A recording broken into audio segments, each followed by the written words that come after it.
Hello, Jamie from Inky&Scrappy, back with the Grateful for Caffeine card using Erin Lee Creative Products and my struggles with stamping a highly detailed photopolymer stamp. I don't know if it's highly detailed so much as there's a lot of ink to it and there's some bigger, chunkier spots. More of a solid photopolymer stamp. I hope that makes sense. And you're going to see my hands talk a lot.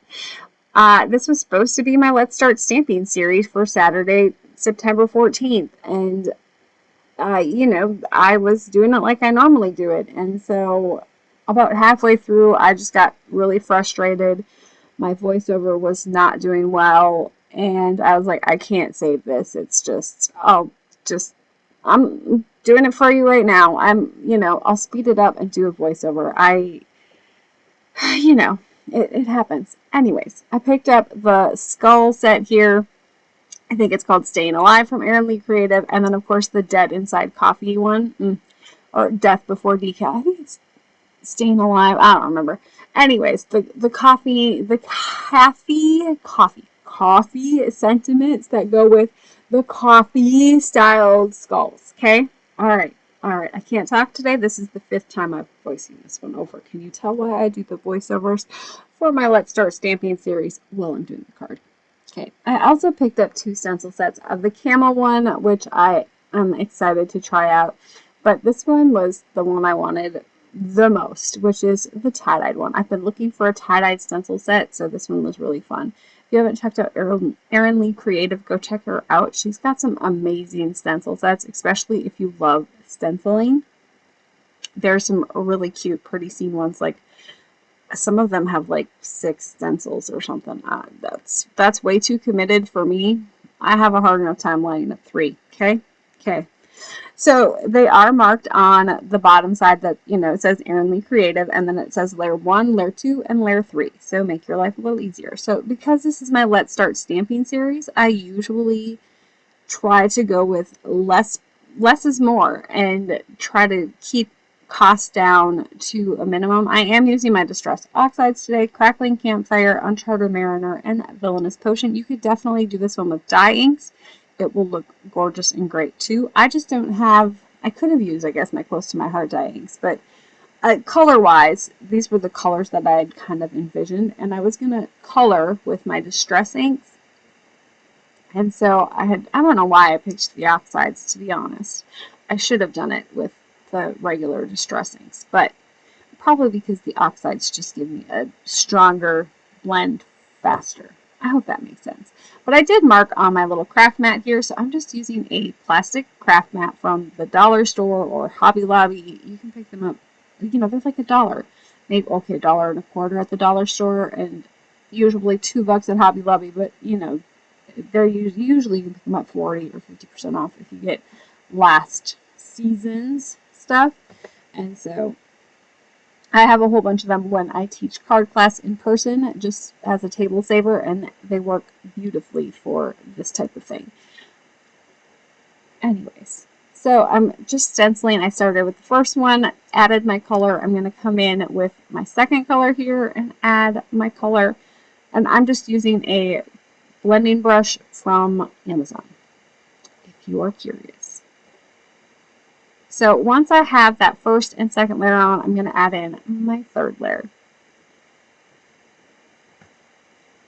So I did shift, like I wiggled the stencil a little bit while I was inking, but I think this one gives, it's very forgiving. You could definitely take down your stencil to your mat if you struggle with holding it in place. Like, obviously, I'm having a hard time with it. I told you I was having a hot mess express day on Saturday when I was filming.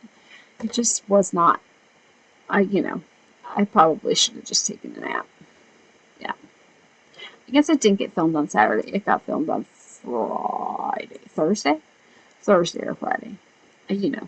But it was for Saturday.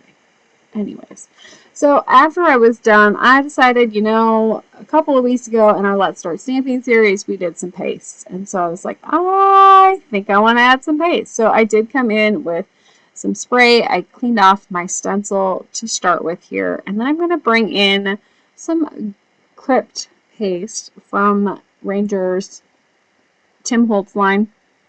This is probably a couple years old. It is starting to get dry, so I need to get to using my little pot of Crypt paste. So Crypt paste is like a gray that has some black speckles in it. I was kind of afraid that it was going to actually cover up all of my orange. It didn't. It kind of was see-through-ish. And so I was not disappointed. I kind of love the look. It kind of actually gave it more of a rusty Hinge color than that Crackling Campfire color. Anyways, I will put the cover back on it, take my stencil and my putty knife, is it a putty knife? It's a putty knife, right? Palette knife, there we go, to the sink and wash it up. So here's where all of my struggles came in. So I pulled out the stamp. I didn't condition it because I usually don't condition my stamps. I usually just stamp them and go and don't have a lot of issues. So I'm using Lawn Fawn's Jet Black ink. My ink pad is a few years old. It has been inked and re-inked and re-inked. I thought it was because it wasn't juicy enough. I don't think that was my issue. I think my pressure just wasn't very even. I just struggled. There was bubbles underneath my image because it's got some of those solider areas. It just doesn't have a lot of, you know how you have open lines in a lot of images, and I think those work very well. I just struggled with this one. You could see the lighter and the darker tones, and then of course I brought in an extra magnet to try to hold it in place a little bit better. My desk was a hot mess. I had very little room. Okay, that craft mat was about all the room I had on my desk, and anything that went off of it was touching other things that were on my desk. It's what happens when I get busy, and we've been farming. It's fall now, so I haven't been, just doing all the other things on top of my normal stuff and trying to create, get some of that crafty time in has been difficult. And so I haven't put stuff away, and I was just like, I need to get this filmed, I need to get this done. And of course, when I'm in a hurry, I don't always, think through. I'm also stamping this on Bristol Smooth cardstock. Not my normal for stamping this kind of ink. Well, it is and it isn't. So I struggled with it. And then of course the second one, so I tried burping the stamp, rolling it on to see if I could get the bubble that was underneath of it. And I struggled immensely with this one. So I had to walk away. I really did. I stopped filming and I walked away for a little bit because I was like, what am I doing wrong? Like, I looked at the stamp looked totally fine, like it was flat, it looked like it was all level. Sometimes you'll get stamps that aren't, especially if you pick them up on like places that I can't name on here because I don't agree with buying things from them. But you know how you get those that, okay, so if you picked up stamps at the dollar store that are not very great, we'll just go with that route because some of their images are kind of typed too. But I struggled and I couldn't figure out why. Well, okay, the Misty has a foam pad in it. When I started stamping, and when I started with Close to My Heart, they had just moved to the photopolymer stamps. And they included this little foam piece in each stamp packet because you're supposed to put that underneath your sheet of paper. So if your stamped image wasn't turning out, you press down and you get that foam, because in a rubber stamp you have foam and then you have rubber, and so you get a little bit more of a cushion. And this really didn't work. I think it was my stamp pad. I think I probably just need to update it. Stamp pads will last a long time, but they're not going to last forever, so keep that in mind. I know I try to get them to last, but my Lawn Fawn one kind of has where the top is, and so does my VersaFine Onyx Black.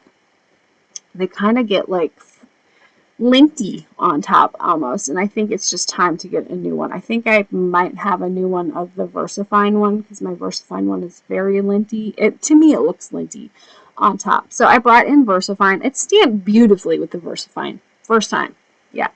I think I had to press a couple of times in a couple of spots that still had bubbles on them. But overall, the VersaFine stamped fine. So it was definitely my ink pad or me, you know, sometimes it's the stamper themselves. Like, you know, maybe I wasn't putting equal pressure on it. I don't know, but I'm pretty sure it was probably a little bit of the stamp pad, my pressure maybe not being even enough, and it happens. So I ended up going with the VersaFine Onyx Black, heat set some clear embossing powder over the top, making sure everything was all heat set. So I had originally was planning on doing some marker coloring, so alcohol marker coloring. Well, at that point, I was like, yeah, you know what? I haven't done watercolor for a while. Let's do watercolor.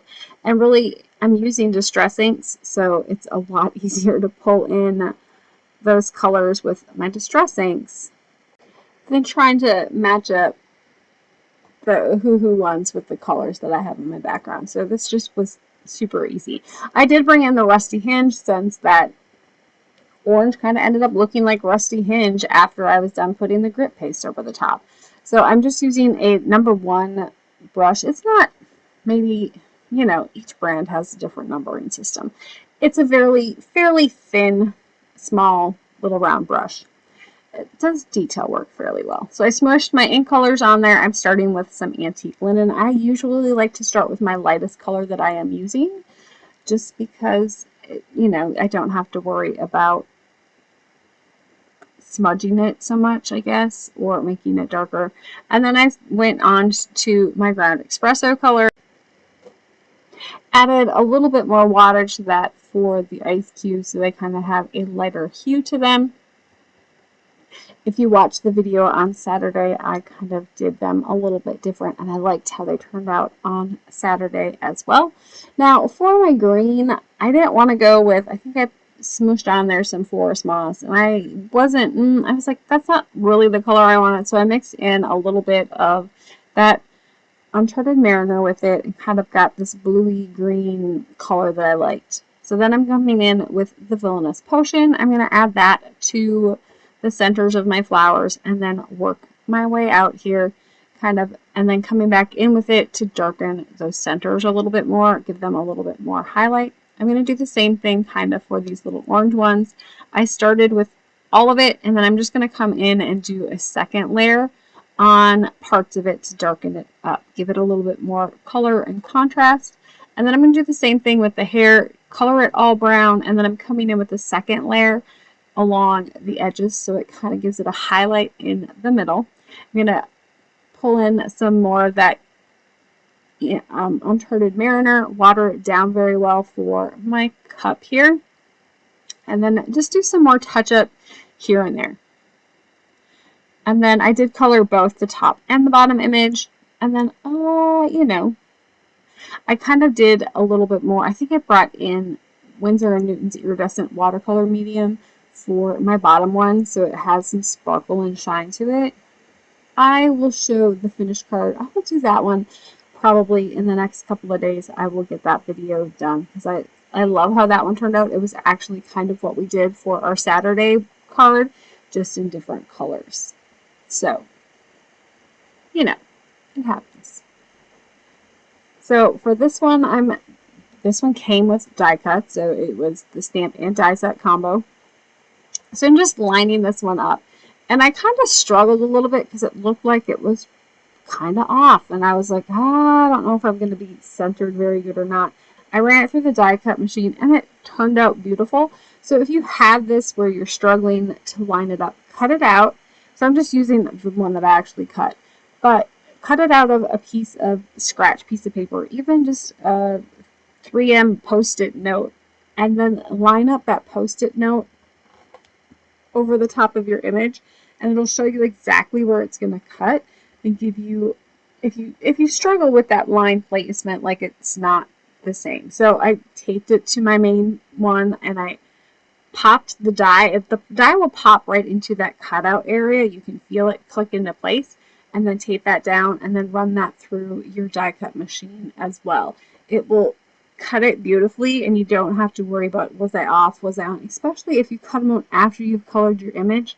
I hate when things shift, and then I'm like, ugh. Either I have to hand cut so it all looks the same, or, you know, start over if I cut off part of the line because it shifted. don't ask, it's happened before. It drives me nuts. So at this point, my background is fairly dry. I don't know if it was 100% dry, but the Crypt paste had pretty much dried all the way. So I need to cut it down. You could definitely, maybe possibly, because my Crypt paste wasn't very thick, I probably maybe could have, if it had dried a little bit longer, done a die cut to cut out my rectangle. But because I use paste, a lot of times I don't like to cut it with a die. So I just bring in my guillotine trimmer here and kind of pick where I want. So kind of using the ruler on top as a guide to, okay, I want it to be 4 inches by 5 1/4 because I want a little bit of white border all the way around. So kind of using that as my guide to where I'm going to cut on each side. So as you can see, I know I'm cutting at the 4, so I kind of figured out where I was going to like it on both sides on that one before I did my first cut. And then I do the second cut. The other thing is cut one side first. Like if you have ickies, like it didn't go all the way to the edge, cut that one off. And then slowly cut in from each side. It might take a little longer, but you know, because I hate to cut and then, oh, I didn't cut it right. So then I have to cut it smaller because I didn't cut it right the first time. It's happened. So I did a test to make sure that it was dry enough because it is a distress ink or distress oxide ink. It will have that clear embossing powder will stick to it. So I did put it on top, make sure it was dry and wasn't sticking before I decided to do my inking. Now, because I used that Crypt paste, I had to be a little bit more creative with my placement on my stamping because I wanted to do this one right onto that tie-dyed background. And so I had to work my lettering around where that paste sat because I couldn't stamp on. Well, you probably could, but sometimes the paste will bubble and foam. And I wanted my letters or my sentiment here to be fairly crisp because it is already busy enough with the background. I wanted those black letters to stick out and stand out and not kind of get lost in the Crypt paste. So I will treat that with an anti-static powder tool. I like Tailored Expressions anti-static powder tool. It's kind of a foam powder tool. I don't know. It works really cool. And then kind of pushing that one down, I did double stamp it with VersaFine Onyx black ink. I'm going to add the clear embossing powder. Now my clear embossing powder did stick a little bit to some of the paste that wasn't maybe all the way dry, but it really didn't, you know, hurt anything. It actually kind of looked cool. Ultimately, it just has a little bit of shine on some of those spots. It wasn't like overly, like, I don't know. It didn't look bad. It looked all right. I hope that makes sense. So I will set both of those, heating from the front and the back. I usually like to heat it from the back side first, just because then it'll help the powder stick. And so when you hit it from the front, it doesn't blow everywhere if it's a little bit drier, if you want it very fast at getting your heat gun warmed up. I also like to make sure that my heat gun is nice and hot before I start. A lot of times you'll see me like putting my hand in front of it to make sure that it's warm. I have a very high temperature tolerance. So if you're sensitive to heat, that maybe isn't the best way to go, but that's kind of what I do. Yeah. So I just wanted to check and make sure to see if I wanted a black border or if I liked the white. And I kind of like the white. It went with that tie-dyed on, you know, on the card front. So I decided to stamp my inside first. Sometimes I do plan ahead and stamp my inside first. I've been trying to get really good for the second part of this year at doing the insides. I'm better at getting cards in the mail if my insides are done. I know.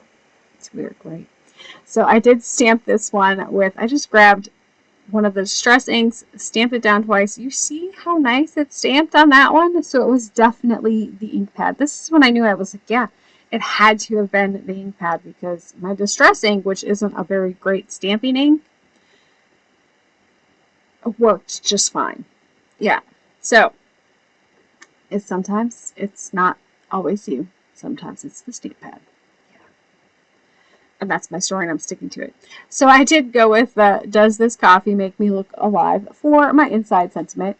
And of course, just a half a skull of that girl holding the iced coffee. I thought it was cute. It ties in the front into the inside. But this one, when I was all done with it and looking at it, I'm like, wow, this one gives me some Grateful Dead vibes, like nobody's business, which is funny. But you know, I liked the finished look, and that was kind of totally what it reminded me of. It's one of those Grateful Dead t-shirts, you know, from back in the day.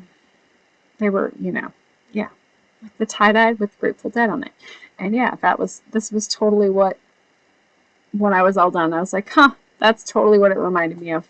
Not while I was creating it, that was not my intended target, but once I was done, I was like, that totally just reminds me of a Grateful Dead t-shirt. Yeah. Anyways, so I'm going to pop up my focal image here, just using some double-sided foam squares. I picked up these foam squares from the Dollar Tree, so they're not, I think they're even acid and they're photo safe, which is kind of cool. I didn't know in one of my last videos, so when I bought my next batch, I had a look, and it says photo safe on them, so I was like, oh, cool. Anyways, so there is my completed card for today. That dead inside, but caffeinated. Very Grateful Dead vibes going on here. And then after I was done with my last card, I had an extra caffeine queen, so she ended up on the inside as well. Go check out Let's Start Stamping series on Saturday. Like, subscribe, all the things. Keep getting inky. Bye.